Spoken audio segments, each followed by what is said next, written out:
सर्वप्रथमे इच्छाली पाली गौरव पवित्र माटी को संकीर्तन धारा परिवार का भक्ति बताओ नमस्कार तापरे ए माटी विराजमान करता स्वयं गौरव महाप्रभु सबु सर्व देवी देवता अगणित दर्शक मंडली और गुरुजन मंडली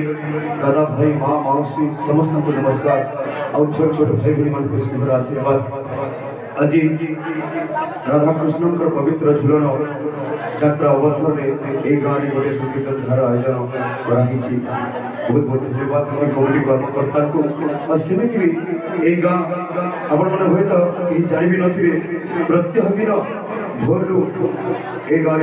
नगर फेरी कीर्तन हुए तथा भागवत पठन हुए तो एमती गोटे धार्मिक गाँव में आसी आम निजक गौरवित मन कर कहीं भाग्य थे जगह मिलता है समस्ते जानते जे अनेक जन्म तप फल मनुष्य जन्म बहुत पड़े निश्चित भाव में बहुत जन्म तपस्या पर आम मनुष्य गोटे पाई आमती से मनुष्य जन्म सार्थकता हो तार एकमात्र उपाय कली कलुष संसार में कलुष समाज में हरिन नाम बिना आन बंधे किसी सफलता जे हरिन नाम को आश्रय कर संसार आम कलुष समाज मुक्ति पाइबा तो समस्त अनुरोध दयापूर्वक आज आम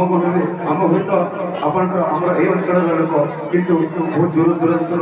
भौणी मैंने आसो किसी संगीत शुणा तो निश्चित भाव में समस्त को विनम्र दयापूर्वक निज निज जगह बाछी समस्ते शांति श्रृंखला रक्षा करी आम संगीत उपभोग कर विश्वास।